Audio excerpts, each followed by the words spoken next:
ഇപ്പോൾ ശ്രീ മിഥുൻ വിജയകുമാർ, താങ്കൾക്ക് എന്താണ് മനസ്സിലാക്കാൻ സാധിക്കുന്നത്? അതായത് പോപ്പുലർ ഫ്രണ്ട് പോലെയുള്ള സംഘടനയുടെ പ്രവർത്തനങ്ങളുമായി ബന്ധപ്പെട്ട് ചില ആക്ഷേപങ്ങൾ ഉയർന്നിരുന്നു. കേന്ദ്ര സർക്കാർ തന്നെയാണ് അത് വിലക്കിയത്. ഇപ്പോൾ അതിനുശേഷം നമുക്കറിയാം 2022 ആണ് ഇതുമായി ബന്ധപ്പെട്ട് ചില പരാതികളടക്കം ഉയർന്നു വന്നത്. NIA ആണ് ഡൽഹിയിലും കൊച്ചിയിലും കേസുകൾ രജിസ്റ്റർ ചെയ്ത പശ്ചാത്തലം. അതിന്റെ തുടരന്വേഷണത്തിന്റെ ഭാഗമായാണ് ഈ കഴിഞ്ഞ ദിവസങ്ങളിലടക്കം വ്യാപകമായ റെയ്ഡ് നടന്നിരുന്നു 12 കേന്ദ്രങ്ങളിൽ. ആ അന്വേഷണത്തിലെ കണ്ടെത്തലുകളുടെ വിശദാംശങ്ങളാണ് ഇപ്പോൾ പുറത്തു വരുന്നത്. അതിൽ ആണ് ഈ 620 കോടിയിലധികം രൂപയുടെ ഇടപാടുകൾ നടന്നിട്ടുണ്ട്. അതിൽ തന്നെ 29 അക്കൗണ്ടുകൾ, പല അക്കൗണ്ടുകളിലേക്കും എത്തിയിട്ടുള്ള പണത്തിന്റെ വിവരങ്ങളിലൊക്കെ പൊരുത്തക്കേടുകളുണ്ട് എന്ന് ED പറയുന്ന ഒരു സാഹചര്യം ഉണ്ടാകുന്നു. അത് ഗൗരവതരമായ കണ്ടെത്തലായാണോ താങ്കൾ വിലയിരുത്തുന്നത്? തീർച്ചയായും അഭിലാഷ്, ഇത് വളരെ നമ്മൾ കേരളത്തിൽ ഇരുന്ന് ഭയക്കേണ്ട ഒരു കാര്യമാണ്. കാരണം ഇവിടെ നടന്നിട്ടുള്ളത് ഒരു തരം ഫണ്ട് മൊബിലൈസേഷൻ ആണ്. കാരണം ഇതിലെ ഏറ്റവും വലിയ വിഷയം അത് തന്നെയാണ്. കാരണം ഒരു തീവ്രവാദ സംഘടനയ്ക്ക് പ്രവർത്തിക്കാൻ വേണ്ടിയുള്ള ഫണ്ട് മൊബിലൈസേഷൻ ആണ് ഇവിടെ നടന്നത്. അതായത് 2009-നും 2022-നും ഇടയിലുള്ള PFIയുടെ 29 അക്കൗണ്ടുകളിലേക്ക് വന്ന ഫണ്ടിന്റെ കാര്യമാണ് നമ്മൾ ഈ പറയുന്ന കാര്യം. അപ്പൊ അവിടെ ഗൾഫ് രാജ്യങ്ങളിൽ ISF അല്ലെങ്കിൽ IFF, ഈ രണ്ട് പേരുള്ള രണ്ട് സംഘടനകൾ, ISF, IFF, ഒന്ന് ഇന്ത്യൻ ഫ്രാറ്റേണിറ്റി ഫോറം, ഒന്ന് ഇന്ത്യൻ സോഷ്യൽ ഫോറം, ഇങ്ങനെയുള്ള രണ്ട് സംഘടനകളെ കേന്ദ്രീകരിച്ച് ഒന്ന് PFIക്ക് വേണ്ടിയിട്ടും ഒന്ന് SDPIക്ക് വേണ്ടിയിട്ടും പ്രവർത്തിക്കുന്ന സംഘടനയാണ്. അപ്പം ഇവരെ കേന്ദ്രീകരിച്ച് ഗൾഫ് രാജ്യങ്ങളിൽ നിന്നും ഫണ്ട് സ്വരൂപിക്കുക.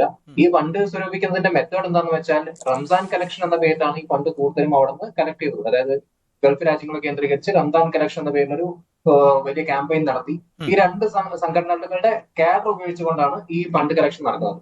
അങ്ങനെ PFIക്കും SDPIക്കും ബന്ധമുള്ള PFI SDPI നേതാക്കൾ IFF, ISF എന്നീ സംഘടനകളുടെ ഫണ്ട് കളക്ഷനുമായി ബന്ധപ്പെട്ടുള്ള മീറ്റിങ്ങുകളിലൊക്കെ പങ്കെടുത്തിട്ടുണ്ട്. അതിന്റെയൊക്കെ തെളിവുകൾ EDക്ക് ലഭിച്ചിട്ടുണ്ട്. അങ്ങനെ കളക്ട് ചെയ്ത ഈ ഫണ്ട് ഇന്ത്യയിലേക്ക് എത്തിക്കുന്നത് ഹവാല റൂട്ട് വഴിയാണ്. അപ്പം അവിടെയാണ് അന്വേഷണം നടന്നുകൊണ്ടിരിക്കുന്നത്, അവിടെയാണ് പ്രശ്നം നടക്കുന്നത്.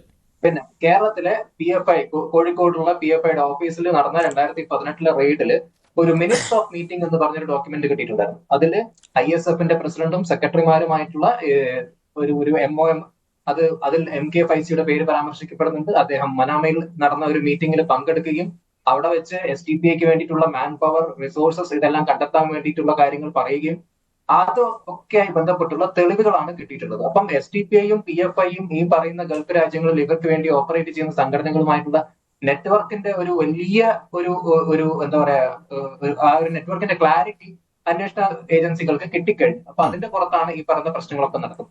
മാത്രമല്ല PFIക്ക് വേണ്ടിയിട്ട് ഫണ്ട് ചാനലൈസ് ചെയ്യുന്നതിന്റെ ചുമതല അന്ന് ISFനായിരുന്നു. ISFന്റെ സൗദിയിലെ സോണൽ യൂണിറ്റിനായിരുന്നു SDPIക്ക് വേണ്ടിയിട്ടും PFIക്ക് വേണ്ടിയിട്ടും ഒക്കെ ഫണ്ട് ചാനലൈസ് ചെയ്യാനുള്ള ഒരു ഉത്തരവാദിത്വം ഉണ്ടായിരുന്നു.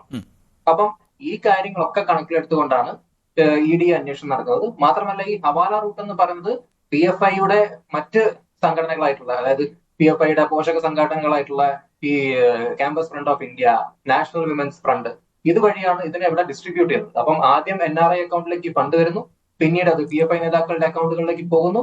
അങ്ങനെ വളരെ സിസ്റ്റമാറ്റിക് ആയിട്ടുള്ള ഒരു ഫണ്ട് ട്രാൻസ്ഫർ നെറ്റ്വർക്ക് ഇവർക്ക് ഉണ്ടാക്കിയെടുക്കാൻ സാധിച്ചു. ആ ഫണ്ട് ട്രാൻസ്ഫർ നെറ്റ്വർക്കിനെയാണ് ഇപ്പം ED പൊളിച്ചുകൊണ്ടിരിക്കുന്നത്. അപ്പം അവിടെ വലിയ രീതിയിലുള്ള ഒരു തീവ്രവാദ പ്രവർത്തനത്തിന് വേണ്ടിയിട്ടുള്ള ഫണ്ട് നമ്മുടെ രാജ്യത്തേക്ക് വന്നിട്ടുണ്ട്.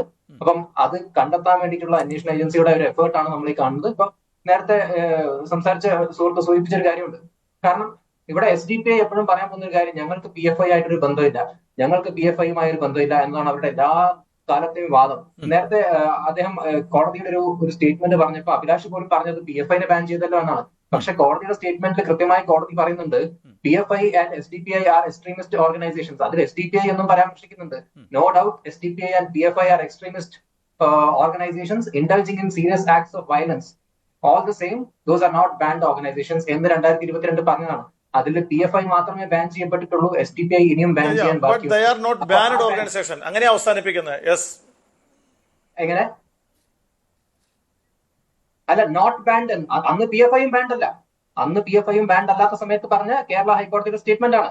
പക്ഷേ ഇന്ന് PFI ബാൻഡ് ആണ്, SDPI ബാൻഡ് അല്ല. പക്ഷെ രണ്ടും തീവ്രവാദ സംഘടനകളാണ്, അല്ലെങ്കിൽ വയലന്റ് ഓർഗനൈസേഷൻസ് ആണ്, എക്സ്ട്രീമിസ്റ്റ് ഓർഗനൈസേഷൻസ് ആണെന്ന് കോടതിയുടെ കണ്ടെത്തലുണ്ടായിരുന്നു അന്നും. അപ്പം PFI ബാൻ ചെയ്യപ്പെട്ടു, STPI ബാൻ ചെയ്യപ്പെട്ടിട്ടില്ല. പക്ഷേ STPI എന്തുകൊണ്ടും ബാൻ ചെയ്യപ്പെടേണ്ട ഒരു ആണെന്നുള്ളതിന്റെ നെറ്റ്വർക്ക് അല്ലെങ്കിൽ ഇവരുടെ ഫണ്ട് ട്രാൻസ്ഫർ നെറ്റ്വർക്ക്, ഇവരുടെ ബന്ധങ്ങൾ, PFIയുമായിട്ട് ബന്ധമുള്ള ആളുകളുമായിട്ടുള്ള ഫണ്ട് ഷെയറിംഗ് മെക്കാനിസം, ഇതെല്ലാം പുറത്തേക്ക് വന്നു കഴിഞ്ഞു. ഇതെല്ലാം എന്താ പറയുക, തെളിയിക്കപ്പെടാൻ പോവുകയാണ്. അപ്പം STPI എന്തുകൊണ്ടും ബാൻ ചെയ്യപ്പെടും എന്ന് തന്നെയാണ് എന്റെ ഒരു നിരീക്ഷണം. ഞാൻ താങ്കളിലേക്ക് വരാം. ഇപ്പോൾ മുഹമ്മദ് ഷമീർ